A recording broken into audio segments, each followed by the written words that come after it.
بسم اللہ الرحمن الرحیم۔ آج رب العالمین کی توفیق سے میں ایک خاص مسئلے کی وضاحت کرنے جا رہا ہوں، اور وہ خاص مسئلہ یہ ہے کہ بعض احباب، بعض لوگوں کے ذہن کے اندر یہ سوال بھی ابھرتا ہے کہ رسول کریم سرور کائنات صلی اللہ علیہ وآلہ وسلم کو نبوت اور رسالت جو ہے وہ 40 سال کے بعد ملی۔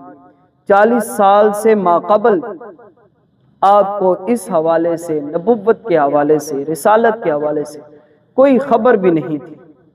تو آج میں اس مسئلے کی وضاحت جو ہے وہ قرآن مجید اور احادیث رسول صلی اللہ علیہ وسلم کی روشنی میں کرنے جا رہا ہوں۔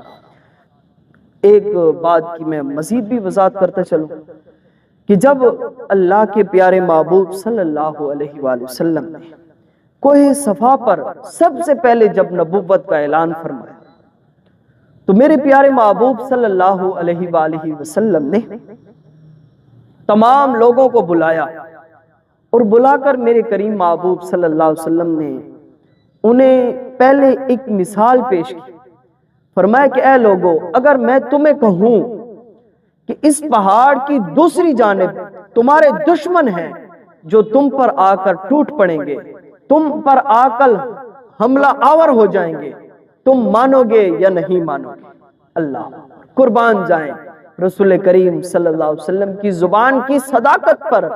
تو تمام لوگوں نے بیک زبان ہو کر کہا کہ اللہ کے پیارے محبوب صلی اللہ علیہ وسلم، اگر آپ فرمائیں گے تو ہم یقین کریں گے کہ بے شک اس پہاڑ کی دوسری جانب ہمارے دشمن ہیں جو ہم پر آ کر ٹوٹ پڑیں گے اور ہمیں نیست و نابود فرما دیں گے۔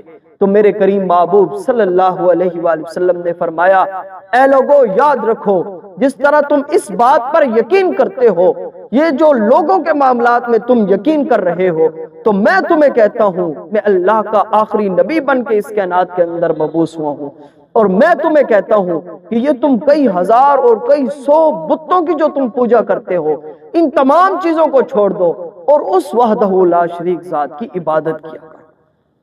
اللہ اکبر۔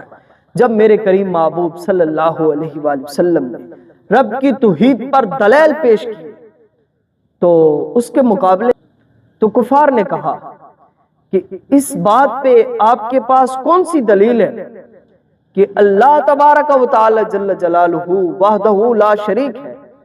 تو میرے کریم محبوب صلی اللہ علیہ وسلم نے اس پر جو دلیل دی وہ اپنی ذات مقدسہ کی دلیل دی۔ فرمایا لقد لبثت فیکم عمرا من قبلی، فرمایا اے لوگو اس سے پہلے میں تمہارے اندر اپنی عمر مبارک کے کچھ حصوں کو سامنے گزار کے آیا ہوں۔ میری ولادت بھی تم نے دیکھی ہے، میرا بچپن بھی تم نے دیکھا ہے، میری جوانی بھی تم نے دیکھی ہے۔ گویا کہ ولادت سے لے کر آج 40 سال تک کی عمر جو ہے وہ تمہارے درمیان میں نے گزاری ہے، لمحہ لمحہ تمہارے درمیان گزارا ہے۔ اگر کہیں سے بھی میری کتاب حیات کے حوالے سے تمہیں ایک عیب بھی مل جائے تو تم یہ کہہ دینا کہ رب العالمین کی وحدہ لا شریک ذات جو ہے وہ ایک نہیں ہے۔ پھر اس گواہی کو تم رد کر دینا جب میری کتاب حیات تمہارے سامنے بالکل کھلی ہے، میری کتاب حیات تمہارے ساتھ بالکل واضح ہے، میری کتاب حیات تمہارے سامنے کھلی ہے اور بالکل اس میں عیب نہیں ہے، تو پھر مان جاؤ رب العالمین جو ہے وہ وحدہ لا شریک ذات ہے۔ میرے دوستو، اگر رسول کریم سرور کائنات صلی اللہ علیہ وسلم کی 40 سال کی مبارک زندگی نکال لو تو رب العالمین کی وحدانیت اور رب العالمین کی توحید جو ہے وہ ٹھہر نہیں سکتی۔ رب العالمین کی جو توحید ٹھہری ہے وہ رسول کریم سرور کائنات صلی اللہ علیہ وسلم کی 40 سال کی مبارک زندگی کے اوپر ہے۔ اور پھر رسول کریم صلی اللہ علیہ وسلم نے فرمایا افلا یاقلون، کیا تم سمجھتے نہیں ہو جب میرے اندر نہ کوئی جھوٹ ہے نہ کوئی فریب ہے لوگوں کے معاملے میں، تو پھر تم بتاؤ کہ میں رب العالمین کے معاملے میں کیسے جھوٹ بولوں گا؟ میں تمہیں کہہ رہا ہوں کہ وہ رب العالمین کی جو ذات ہے وہ وحدہ لا شریک ذات ہے، اس کے علاوہ کوئی بھی عبادت کے لائق نہیں ہے۔ تم یہ جو بتوں کو پوج رہے ہو یہ تمہیں نہ نفع دے سکتے ہیں نہ نقصان دے سکتے ہیں۔ آؤ رب العالمین کی چوکھٹ پر، اور رب العالمین کی دلیس پر جو تمہیں تمام عزتوں سے مالا مال فرما دے۔ گویا کہ یہ سب سے پہلے جو خطبہ میرے کریم محبوب صلی اللہ علیہ وسلم نے فرمایا ہے، اس کی جو دلیل پیش کی ہے وہ اپنی 40 سال کی مبارک زندگی کی پیش کی۔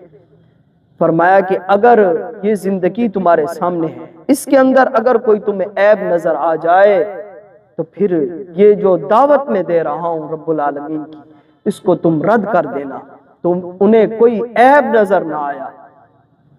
اگر یہ 40 سال کی مبارک زندگی نکال دی جائے تو رب العالمین کی توحید جو ہے وہ نہیں ٹھہر سکتی۔